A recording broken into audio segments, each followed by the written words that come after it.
today's hot sheet, I am discussing ATTOM's Home Affordability Report, home price changes since 2022, the FHFA House Price Index for January, and weekly unemployment data. Today is Thursday, March 28th, 2024.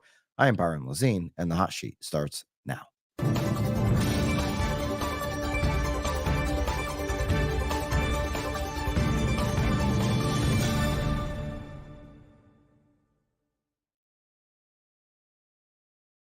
Okay, here we go. I am thrilled to be back in the hot sheet seat. And I'm just as thrilled to learn that we didn't get canceled the last couple days with the fill-ins. So just Jeremy filling in, Thank you, Jeremy Knight, for filling in the last couple days. I'm happy to be back here with all of you. If you haven't done so yet, make sure you subscribe to this YouTube channel. We do the hot sheet live every single Monday through Thursday, 9:30 on the East Coast, 6:30 on the West Coast. All right, let's jump into it. The show notes, by the way, are extensive today. So if you're not grabbing the show notes, make sure you check these out this week, especially today over on BAMX. ATTOM released its Q1 2024 U.S. Home Affordability Report. Of course, affordability has been on a declining trend since 2022. First quarter report shows that over 95% of analyzed counties are unaffordable or less affordable when compared to historical averages. Makes sense with where we are on home price appreciation and, of course, the cost of money, increasing a burden on home ownership. Homeowners continue to demand historically large portions of wages across the country, with major expenses on median-priced homes consuming 32.3% of the average national wage. If you're working with an investor or a client, it's important to really net out these costs ahead of a search, ahead of making offers. Understand what that investment is going to entail. Doesn't just stop with making the payment. We know this. I always advise people 1 to 3% of a home's value should go back in to maintaining that home. Just the maintenance, not even the improvements or future upgrades that one would want to make. Quarterly improvements amid lingering challenges. Well, there have been slight quarterly improvements to affordability, both affordability measures and expenses. They remain worse than a year ago, hindering prospective homebuyers for 3 consecutive years. It makes sense that they're worse a year ago because homeowners are happy. They've seen homes appreciate even in a world where we hit 8% interest rates in the Q4 of last year, and we still hover just under 7 today. So interest rates haven't changed that much, but home appreciation continues to go up. ATTOM on trends in home value appreciation says that median home prices have risen slightly in Q1 of 2024. So we're seeing the increase on home price appreciation continue. They're down though annually in many areas, but overall a slight increase. We're starting to get into that, obviously there's macro trends going on. We're starting to really pay attention to these micro markets where inventory is going up faster than others, and it's impacting price. Despite this, certain regions have seen significant increases in median prices, which have outpaced that national trend of a slight increase. National median price for single-family homes and condos has grown to $336,250. That's in Q1 of this year. Just $9,000 less than the all-time high of $345,000 reached several times in the past 2 years. The latest figure is up 1.9% from $330 in Q4 and up 5.1% from $319.9 in Q1 of 23. So showing a 5.1 increase year over year, Q1 23 to Q1 24. That makes sense. We've seen that range a lot between 5 and 6 for most of these analysis. A median home price data was analyzed for counties as well, with populations of at least 100,000 and a minimum 50 single-family home and condo sales in Q1 among 46 counties in the report, with populations of 1 million or more, with the biggest annual increases in median home prices. The top 5 included Orange County, California, plus 14.6%. Santa Clara, the San Jose area, 10.3%. Palm Beach County, West Palm Beach, 9.9% in Florida. Nassau County, which is outside of New York City, 8.9%. And then Miami-Dade County is 8.7%. So a look at the counties. Those are the top 5 counties with populations of at least 1 million, with the biggest annual declines now in median home prices from quarter 1 to quarter 1 year over year would include Austin, Travis County, down 8.1%. Okay. New York County, Manhattan, down to 7.9%. Bexar County, San Antonio, 3.8%. Tarrant County, Fort Worth, down 3.2%. Alameda County in Oakland is 2.5%. Okay. There's a whole bunch of data here. If you're grabbing these show notes, I mean, just look at here, just on ATTOM research. We've got the source linked there, the interactive heat map, and this is just source for the first topic. It's unbelievable what's going on in these show notes. Certainly, if you're in Illinois, Texas, I'm just looking, Michigan here, Pennsylvania, all these locations, New York, California, you're going to want to grab these, use this data in your marketing or in your follow-up for sure. All right, moving on to a change in home prices since the 2022 peak. We have an update on that. National home prices based on Zillow Home Value Index show a decrease of 0.8% below the 2022 peak as of February of this year, or an increase of 1.7% when considering seasonally adjusted numbers. So depending on how you look at that. However, on a local level, the situation varies significantly. So we were just talking about the ATTOM research. Counties experienced the highest increases since the 2022 peak would include these 5. Hartford County, Connecticut being at the top of the list, 13.3%. Mercer County, New Jersey, plus 12.4%. I'm not even going to try this one in New York. Onondaga, are we right there? Onondaga is what I'm seeing. County, New York. You can roast me in the comments if I completely annihilated that name, up 12.2%. Camden County, New Jersey, up 12%. Knox County in Tennessee, that's the Knoxville area, is up 11.8%. Counties witnessing the most significant decreases since the 2022 peak would be the Manhattan area, New York County. We just saw that same update with ATTOM. And now we're seeing Hinds County, Mississippi, Williamson County in Texas, San Francisco County, and Travis County coming in there 5. And this is since the 2022 peak. So what we were looking at there with ATTOM was quarter 1 over quarter 1, year over year.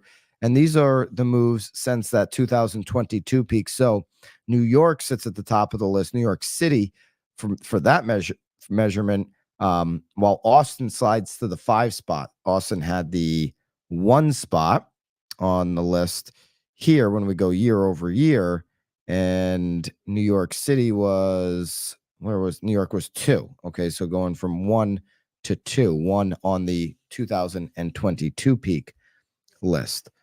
We've got a beautiful, this will be linked up for you in, obviously in BAMX, change in county level home prices since each county's respective peak. Okay, and you see here the trend that we've been talking about. The Northeast is up significantly since 2022, just continuing to go up. I had this conversation with a bunch of folks in the Northeast.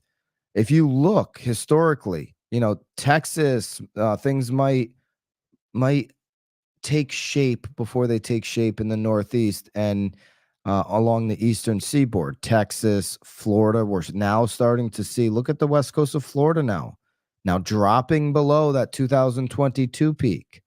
Atlanta's a leading indicator of what could happen in the rest of the country. Certainly the west coast, things usually happen there as well.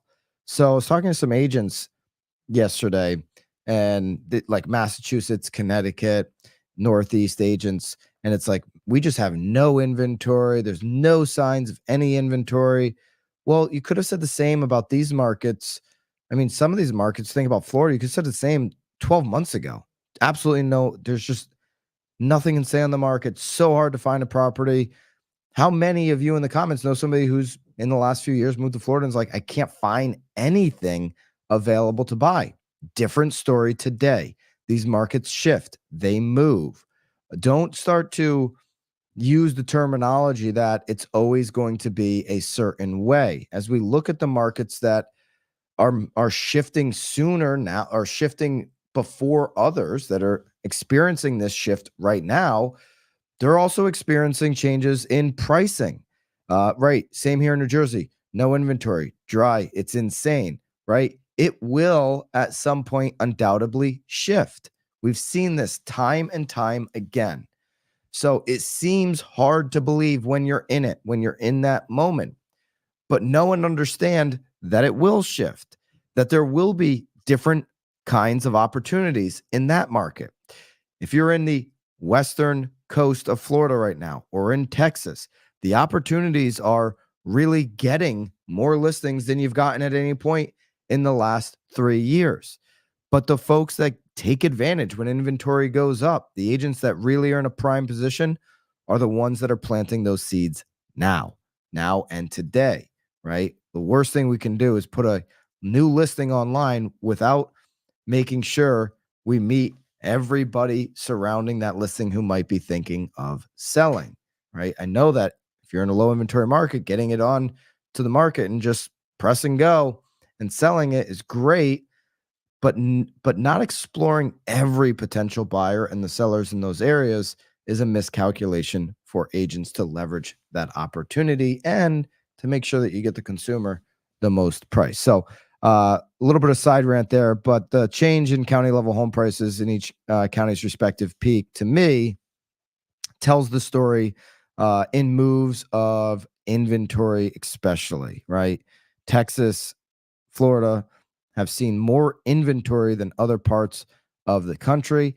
And as inventory increases, we just went through the ATTOM data there on the affordability of buying houses. As inventory changes happen, we're 100,000 up from this time last year. Remember, we cover that on Mondays. As those change, then prices will be impacted. Everything is not the same always. Remember that. FHFA monthly price index HPI is now out. This is data through January 2024. Let's take a look at what they have going on. All right. Federal Housing Finance Administration released this monthly home price index for January 24, and it shows a slight 0.1% decline for the previous month, but an annual increase of 6.3%. So a little bit higher on the increase side than we saw on quarter over year over year, rather, for ATTOM. U.S. house prices saw a slight decline in January compared to December.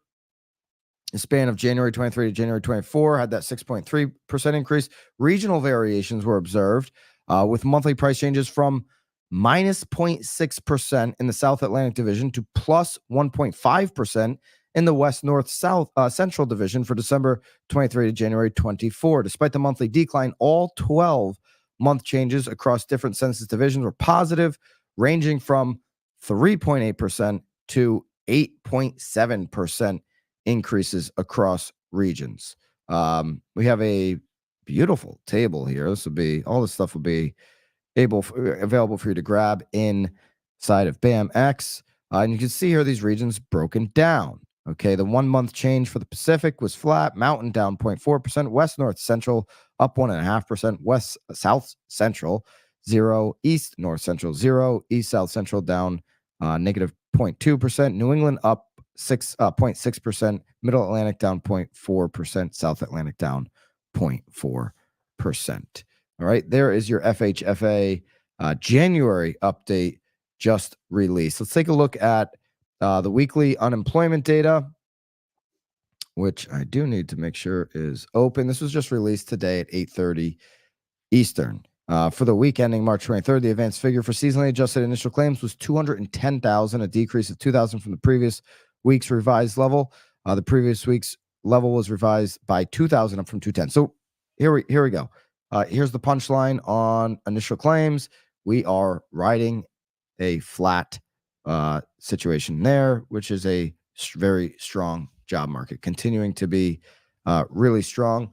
And Yeah, there's some folks in DC that certainly like this. I mean, you've got an election year here, and you have a ridiculously strong job market and a stock market that seems to be doing quite well. So, economy is growing.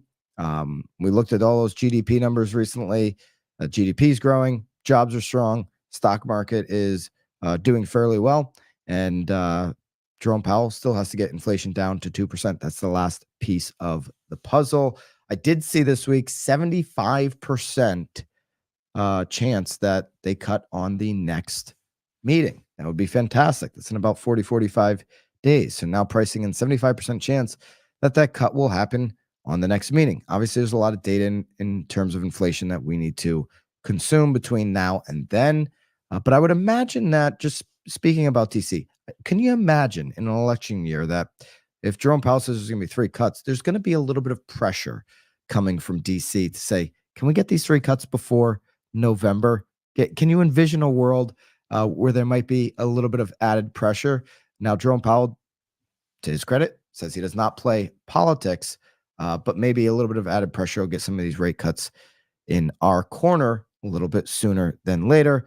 And we know that home buyers, home shoppers would appreciate that, just looking at the affordability numbers like we did at the top of this show. A little interesting headline this morning: Home Depot is acquiring specialty distributor SRS for $18.25 billion. It's a huge bet on growing pro sales.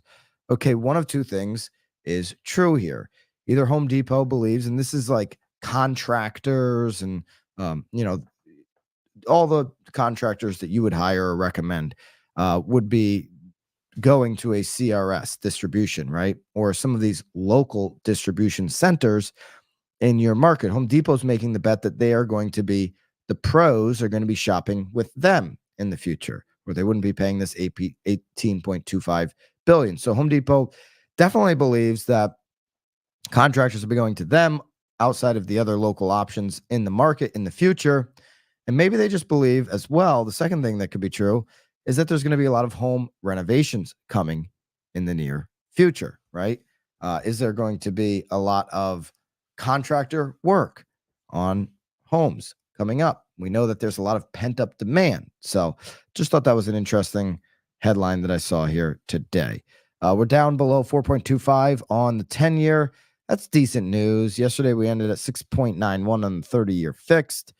And we'll get the Freddie Mac 30-year fixed weekly. Last week was 6.87. We'll get that later today, obviously. All right.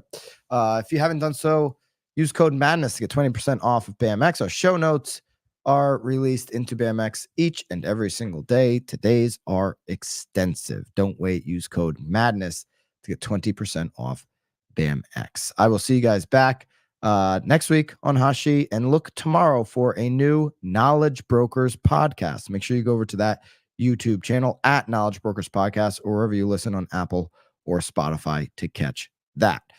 I will see you guys soon. Have a great Thursday, great weekend. And until then, toodaloo.